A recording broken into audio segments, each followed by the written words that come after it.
శ్రీ గురుభ్యో నమః. శ్రీమాత్రే నమః. మా భక్తి టీవీని ప్రోత్సహిస్తున్నటువంటి మా ప్రేక్షకులందరికీ ధన్యవాదాలు తెలియజేస్తూ 31 ఆగస్టు నుంచి 6 సెప్టెంబర్ వరకు గల కాలానికి రాశి ఫలితాలు తెలియజెప్పుకుందాం. ముందుగా గ్రహస్థితులు. మిథునంలో గురువుగారు ఉన్నారు, కర్కాటకంలో శుక్రుడు, సింహరాశిలో రవి బుధ కేతువులు, కన్యరాశిలో కుజుడు, వృశ్చిక రాశిలో చంద్రుడు, కుంభరాశిలో రాహువు, అలాగే వక్రించినటువంటి శనిగారు మీనరాశిలో. గ్రహస్థితులు ఇలా ఉంటూ ఉండగా ఒక్క చంద్రుని యొక్క గమనము మాత్రమే వారాంతంలో మారి ఉన్నది. మిగతా గ్రహస్థితులన్నీ కూడా వార ప్రారంభంలో ఏ విధంగా ఉన్నాయో వారాంతంలో కూడా అదే విధంగా ఉన్నాయి, ఇంకా మార్పు చెందలేదు.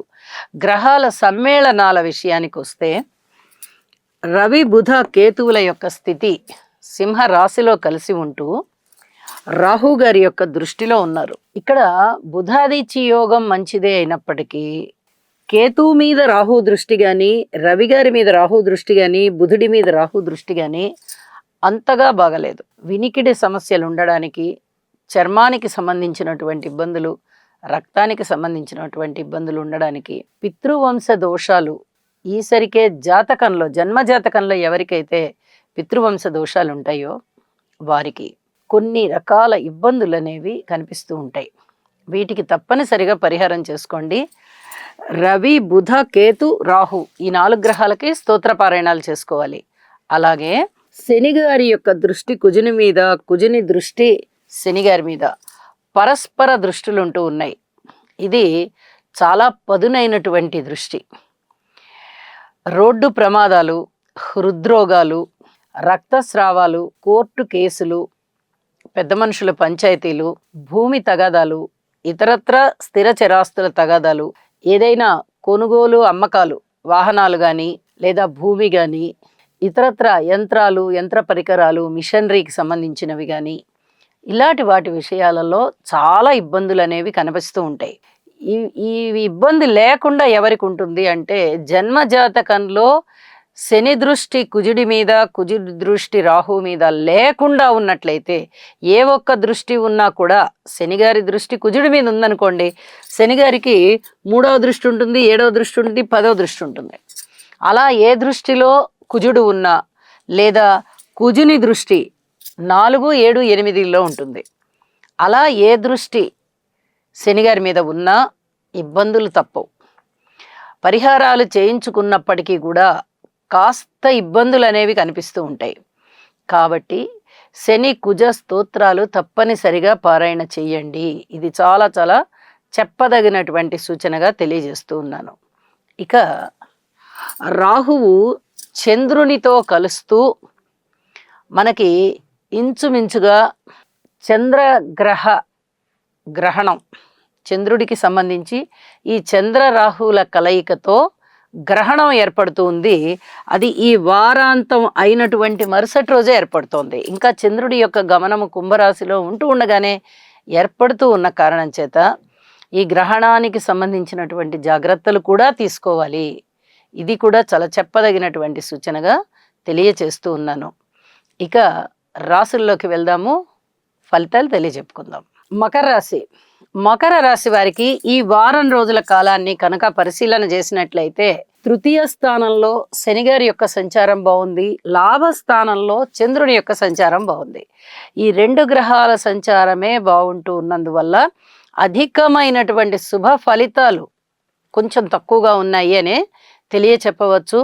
అయితే ఈ శనిగారి మీద కుజుని యొక్క దృష్టి ఎప్పుడైతే పడుతోందో ప్రయాణాల విషయంలో కానీ, ఏదైనా ఆస్తి తగాదాల విషయంలో కానీ, అన్నదమ్ముల సహాయ సహకారాల విషయంలో కానీ చాలా చాలా జాగ్రత్తలు పాటించుకుంటూ వెళ్ళాలి అని చెప్పి ముఖ్యంగా తెలియజేస్తూ ఉన్నాను.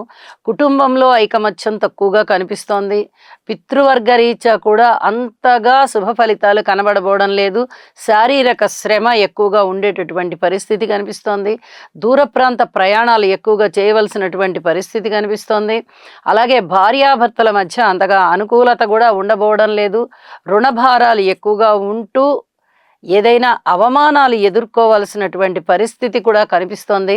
అవమానాలే కాదు, అపనిందలే కాదు, కొన్ని రకాల జాగ్రత్తలు తీసుకోవడం ద్వారా ఈ సమస్యని మీరు కొద్దిగా సానుకూలం చేసుకోవడానికి అవకాశం ఉంటుంది అని చెప్పి తెలియజేస్తూ ఉన్నాను. ముఖ్యంగా గురుబలాన్ని పెంచుకోవాల్సిందిగా సూచన చేస్తున్నాను. అది యోగా చేయడం ద్వారా కానీ, లేదా మీకు గురువులు ఉన్నట్టయితే మీ సద్గురువుల యొక్క దర్శనాన్ని చేసుకోండి.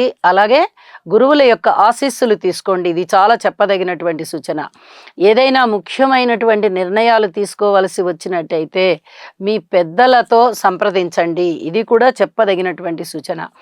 కుటుంబంలో ఏదైనా శుభకార్యాలు జరగవలసి ఉంటే గృహంలో కొద్దిగా వాయిదాలు పడేటటువంటి పరిస్థితి కనిపిస్తోంది.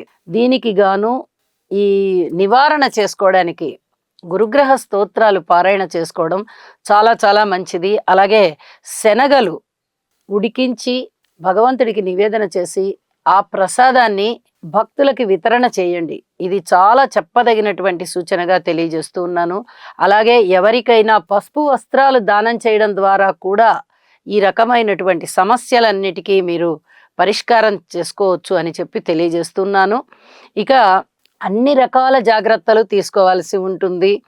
కోర్టు విషయాలే కాదు, అన్నదమ్ముల సహాయ సహకారాలే కాదు, దూర ప్రాంత ప్రయాణాలే కాదు, వివాహ జీవితంలో భార్యాభర్తల అన్యోన్యతే కాదు, అలాగే విద్యార్థులు కూడా శ్రమ ఎక్కువ చేసుకోవాల్సిన పరిస్థితి కనిపిస్తోంది. వ్యవసాయదారులకి కూడా శ్రమ ఎక్కువగా కనిపిస్తోంది. స్త్రీలు కూడా కొన్ని రకాల జాగ్రత్తలు తీసుకోవాల్సినటువంటి పరిస్థితి కనిపిస్తోంది. అన్ని విధాలా కూడా జాగ్రత్తలు తీసుకోవాల్సిన అంశమే కనిపిస్తూ ఉన్న కారణం చేత ప్రతి విషయంలోనూ జాగ్రత్త తీసుకోండి అని మరీ తెలియజెప్తూ ఉన్నాను. ఇక ఊహించని విధంగా లాభాలు వస్తూ ఉన్నటువంటి లాభస్థానంలో చంద్రుడు వారాంతానికి వచ్చేటప్పటికి ద్వితీయ స్థానానికి వచ్చేసి రాహుతో కలిశారు. ఇది రాహుగ్రస్త చంద్రగ్రహణాన్ని సూచిస్తూ ఉన్నది. ఇక్కడ కూడా జాగ్రత్తలే తీసుకోవాల్సిన పరిస్థితి బాగా ఎక్కువగా ఉన్నది. చంద్ర రాహు స్తోత్ర పారాయణాలు మరీ చేసుకోండి. వీటితో పాటుగా శివారాధన చెయ్యండి. నవగ్రహ స్తోత్రాలు అన్ని పఠించితే కూడా చాలా మంచిది అని చెప్పి తెలియచేస్తూ ఉన్నాను. ఇక 6వ తేదీ వరకు మనం చెప్పుకుంటున్నాము. 7వ తేదీ ఈ గ్రహణం ఏర్పడుతూ ఉన్న కారణం చేత తప్పనిసరిగా జాగ్రత్తలు తీసుకోండి అని చెప్పి తెలియజేస్తూ శుభం. శని గ్రహం యొక్క అనుకూలత కొరకు నీలాంజన సమాభాసం రవిపుత్రం యమాగ్రజం ఛాయామార్తాండ సంభూతం తం నమామి శనైశ్చరం. ఓం క్రాం క్రీం క్రౌం సహ శనయే నమః.